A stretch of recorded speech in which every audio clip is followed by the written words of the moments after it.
Bonjour les amis, alors je suis tout à fait ravie de vous retrouver en ce beau vendredi 18h bien évidemment pour une nouvelle vidéo concernant ma chaîne Chris Sinclair Show. Merci de votre présence, merci pour vos pouces bleus, vos likes, vos partages et vos abonnements. Merci pour tout ce que vous faites pour la chaîne, vraiment c'est adorable comme tout. Alors aujourd'hui nous allons parler d'un endroit tout à fait particulier. Vous savez que j'adore les endroits qui sortent de l'ordinaire. Moi les gens ordinaires ça me saoule entre guillemets. Nous allons parler donc de la Haute-Loire à nouveau. Nous allons parler d'un endroit dont je vous ai légèrement, je vous ai mis, je crois, sur l'autre chaîne dans la communauté, quelques photos de la basilique. Nous allons parler de Brioude et d'un événement qui s'est passé en l'an 304 après Jésus-Christ. D'accord? Donc nous allons parler d'un homme d'une fontaine déjà qui se trouve là-bas, qui s'appelle la fontaine Saint-Julien, donc tout près de Brioude, ça a quelques encablures. Vous trouverez bien sûr, si vous voulez aller sur place, vous trouverez des panneaux signalétiques, donc il n'y a pas de souci sur le sujet. Alors, notre Saint-Julien, ou notre Julien tout simplement, était bien un soldat romain en l'an 300, avec un ami qui s'appelait Féréole. Qu'est-ce qu'ils avaient tous les deux en commun, ces deux garçons? Ils étaient d'abord de Vienne, dans l'Isère, en dessous de Lyon, c'est à une vingtaine de kilomètres en dessous de Lyon à peu près, et ils étaient donc soldats romains. Simplement, tous les deux étaient chrétiens.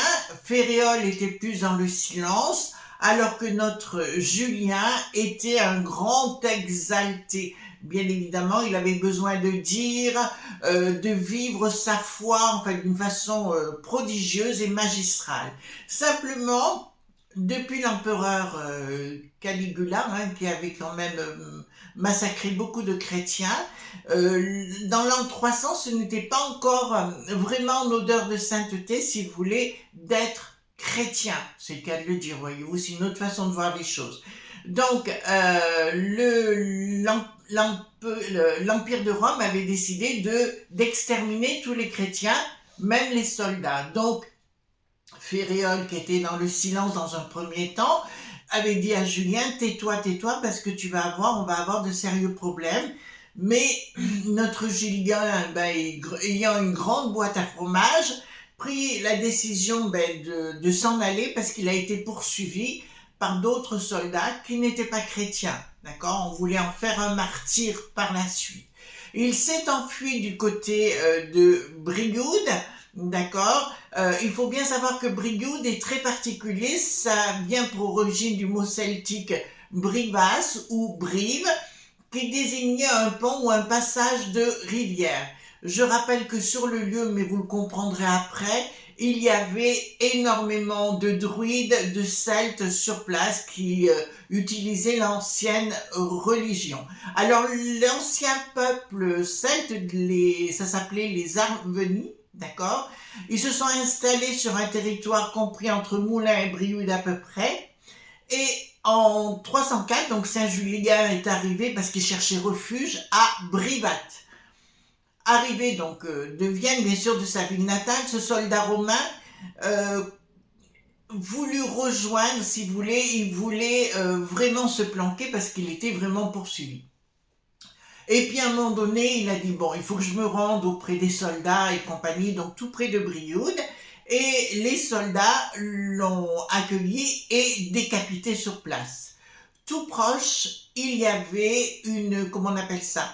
Il y avait une fontaine, si vous voulez, où ils ont lavé la tête parce qu'ils ont laissé le corps et récupéré la tête pour la ramener sur Vienne, tout simplement pour prouver, bien sûr, qu'ils étaient bien, qu'ils l'avaient bien exécuté. D'accord? Donc, deux vieillards ont pris la décision d'inhumer le corps, tout simplement dans Brioude à un endroit précis, et ils ont décidé de l'inhumer, et soudainement, ces deux vieillards, d'après la légende, sont redevenus très jeunes. Je vous rassure, je suis allée sur la tombe. Ça va vous amuser par la suite, d'accord? Et qui devient très rapidement miraculeuse pour beaucoup de gens. Il y a eu 3 basiliques successives ont été élevées sur le tombeau du saint. Je vous rappelle que le tombeau est toujours là-bas, mais j'ai assisté à des phénomènes particuliers, donc on va en parler dans quelques minutes et je pense que ça va vous intéresser. Donc le martyrium original est toujours encore sur place et il a été transformé en crypte au 19e siècle. Donc si vous allez dans la basilique de Saint-Julien à Brioude, vous le verrez. Personnellement, je suis allée sur place et d'ailleurs vous verrez, j'ai pris des photos. Ce sont mes photos hein, tout le long, d'accord. Voilà. Donc le martyrium, voilà. Alors le pèlerinage est en plein essor, c'est devenu une institution religieuse, d'accord, et on crée ce qu'on appelle un noble chapitre sur place, jusqu'en 1793. Mais je dois vous dire, par rapport à ça, il y a eu des chanoines qui sont arrivés. Alors je vais vous dire quelque chose et on va le mettre en parenthèse. Chanoines, templiers, druides. Vous commencez à comprendre? Chanoine, templier, druide. Il y a un lien entre les trois. D'accord? Pour avoir connu un chanoine dès mon enfance sur Valence, puisque j'ai été prise en charge aussi par un chanoine, ma mère, enfin ma grand-mère, etc., le connaissait fort bien. Alors, l'eau de la fontaine, on revient maintenant à la fontaine et on reviendra à la basilique après si vous le voulez bien. L'eau de la fontaine dans laquelle avait été lavée la tête du saint fut à l'origine de nombreux miracles et le site devint un lieu de pèlerinage renommé. Au XIIe siècle, un élégant édicule voûté a été édifié au-dessus de la source, donc vous avez les photos tout autour, avec qui défilent, hein, puisque je vous les montre. L'arc en plein cintre repose sur 2 chapiteaux remarquablement sculptés. Il existait également un oratoire aujourd'hui disparu. L'entretien de l'ensemble était assuré par les prêtres de l'église Saint-Féréol. Et l'oratoire ont été détruits à la Révolution, comme souvent bien évidemment. La fontaine, lieu de pèlerinage, particulièrement durant la neuvaine de Saint-Julien, a été préservée. Une messe est toujours célébrée en ce lieu, le jour de la fête du Saint, donc c'est bien le 28 août. Le culte de Saint-Julien de Brioude fut si grand que près de 90 localités et communes portent son nom en France. Ce qu'il faut bien que vous compreniez par rapport à ça, c'est que sur place, d'ailleurs je vais vous dire, et vous allez avoir les photos en même temps, vous verrez le chapiteau, il y a l'eau qui sort et vous avez une petite gouttière. En regardant la petite gouttière, vous verrez que le muret est rouge. Étonnant? Non. C'est à cet endroit qu'il faut prendre l'eau si vous avez une douleur ou quoi que ce soit. Faites-le, n'hésitez pas et mettez-le où vous avez vos propres douleurs. Vous risquez d'avoir quelques surprises fort agréables, d'accord? Véritablement. Alors, ce qu'on pouvait dire par rapport à ça, donc c'est un lieu aussi, on se rend compte, donc le 28 août, il y a bien une messe qui est célébrée, mais on se rend compte que début septembre, on le trouve d'ailleurs au Val de la Consolation, donc je vous en ai déjà parlé, à Notre-Dame de la Consolation dans le Doubs là-bas. Je vous dirais que c'est la même chose qui se produit. C'est-à-dire que les animaux se rassemblent entre le 1er et le 15 septembre, donc il faut être sur place bien sûr, à l'aube. D'accord? Il y a en général, toujours un petit brouillard qui se met en place et tous les animaux débarquent.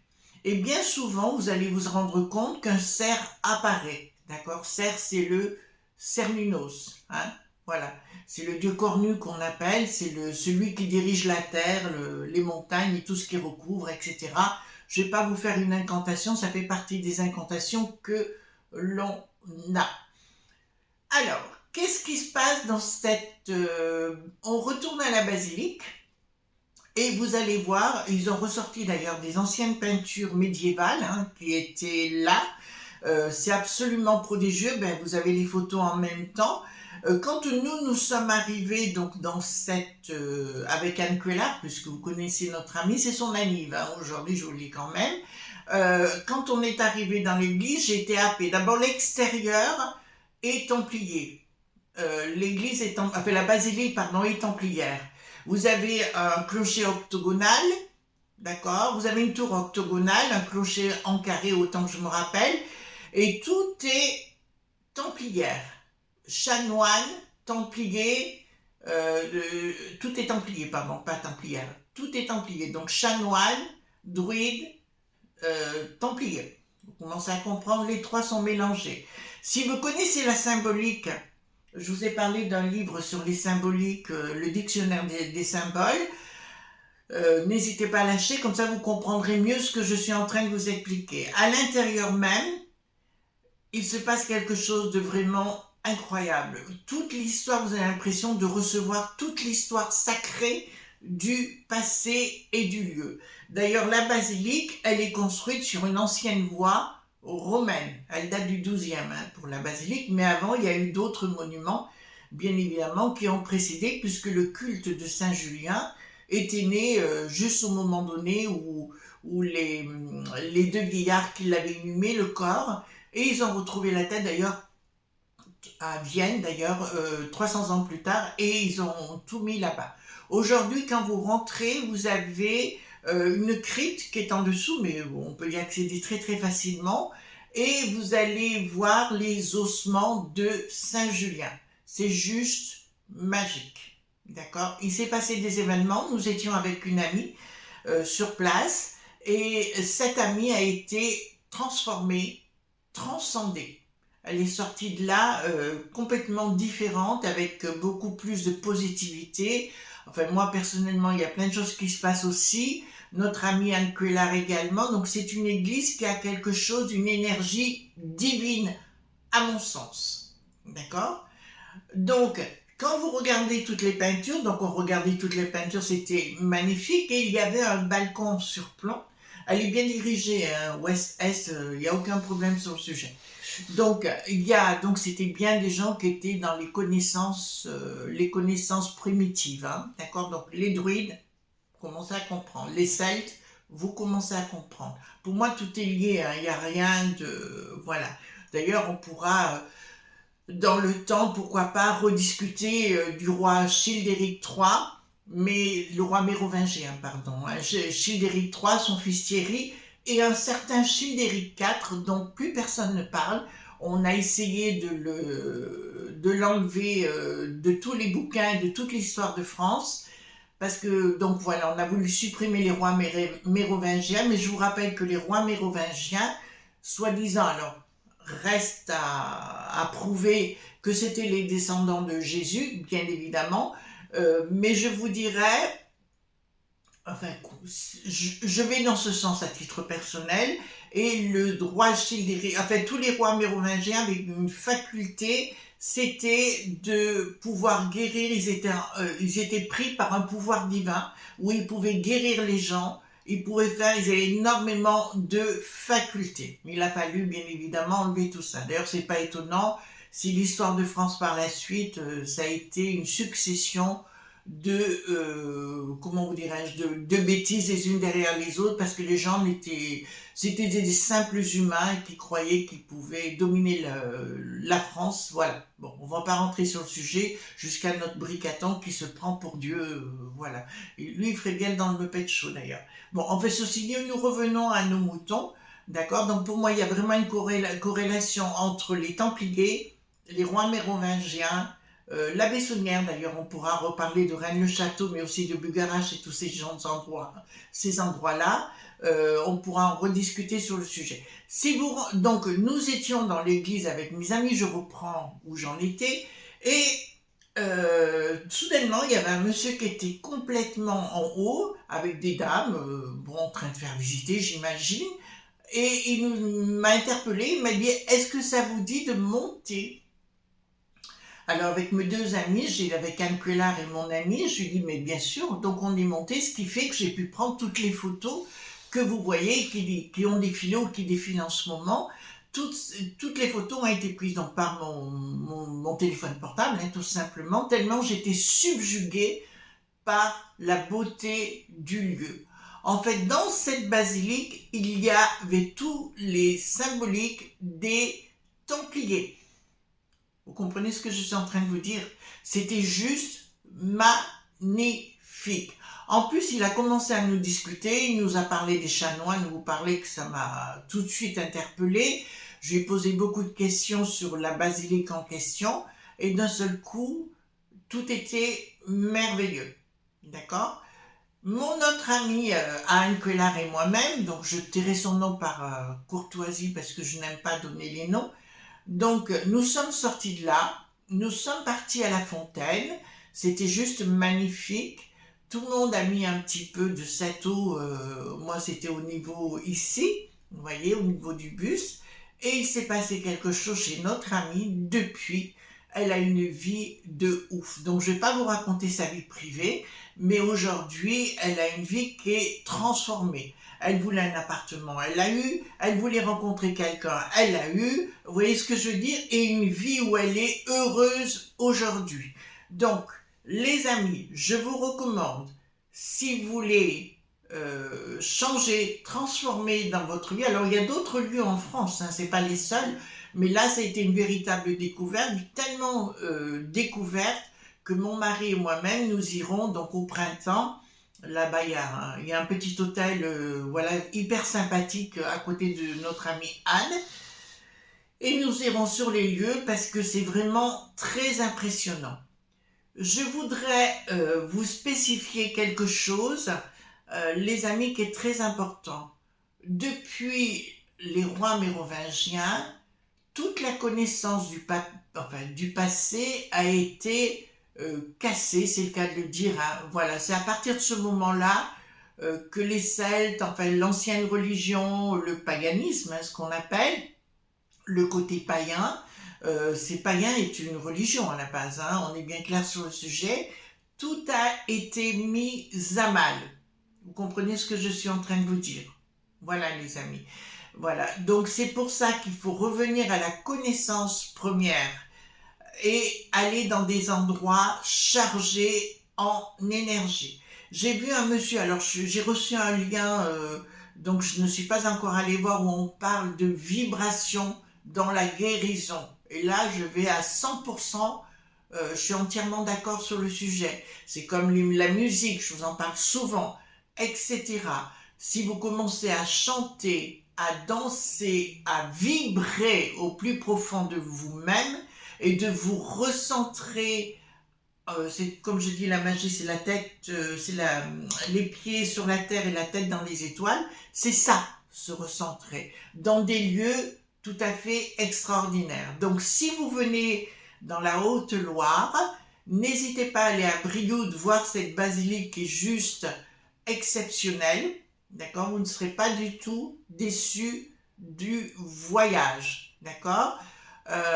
Pour moi, véritablement, si demain matin, j'apprenais que j'avais un souci d'ordre de la santé, de la santé, c'est le premier endroit où j'irai.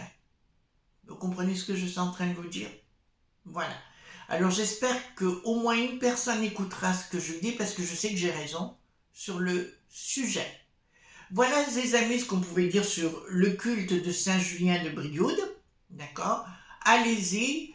Alors il y a des gens qui prient, il y a des gens qui ont besoin de se relier, mais devant le tombeau, c'est-à-dire qui est en dessous, dans la crypte. Pardon. D'accord? C'est un ossuaire en fait, où il y a l'image ou une icône de Saint-Julien. Je vous assure que vous n'en sortirez pas, comment vous dirais-je, vous n'en sortirez pas indemne, mais dans le côté positif, hein, bien évidemment. Voilà les amis, pourquoi je voulais parler de la fontaine sacrée, la fontaine miraculeuse. C'est une fontaine miraculeuse en ce qui me concerne. Bon nombre de gens sont allés sur place et ont eu des guérisons inexpliquées. D'accord? Voilà. Ça évitera peut-être d'aller chez les gourous, tout simplement, et où vous pourrez vivre d'autres émotions, d'autres énergies intenses. D'accord? Voilà, je vous souhaite une bonne soirée, une bonne journée, un bon week-end, enfin n'importe quand, quand vous déciderez de voir cette vidéo, mais croyez-moi qu'il se passe des choses en local extraordinaires, surtout dans la Haute-Loire, ou les Celtes. Je vous avais parlé beaucoup notamment de Boré. Boré est à la limite de la Haute-Loire, voyez-vous, et c'est des endroits énergétiquement puissants. Si demain matin je dois partir en vacances, je le ferai en Haute-Loire ou dans le pays des volcans, voyez-vous, du côté de Boré, Montgerbier-Dijon et compagnie, ou le Puy-en-Velay aussi, qui est très important sur le plan énergétique. D'ailleurs, j'ai remarqué, j'ai une de mes amies qui est du Puy-en-Velay d'origine, et depuis qu'elle est à Valence, sitôt qu'elle revient du Puy-en-Velay, on sent qu'elle est bourrée d'énergie, et au bout de quelques temps, quand elle est sur Valence, je trouve qu'elle s'éteint. Voyez-vous, je ne l'ai pas encore dit, mais peut-être qu'elle l'apprendra aujourd'hui par cette vidéo. Voilà, gros bisous tendres les amis, et puis on se retrouve bien sûr demain matin pour d'autres aventures sur l'autre chaîne Chris Sinclair. Et les choses vont évoluer donc avec cette chaîne, parce que j'ai envie de vous faire découvrir d'autres choses, que toujours le côté magique et autres, bien sûr, parce que j'ai besoin de vivre aussi. Voilà, gros bisous tendres les amis, à bientôt, bye.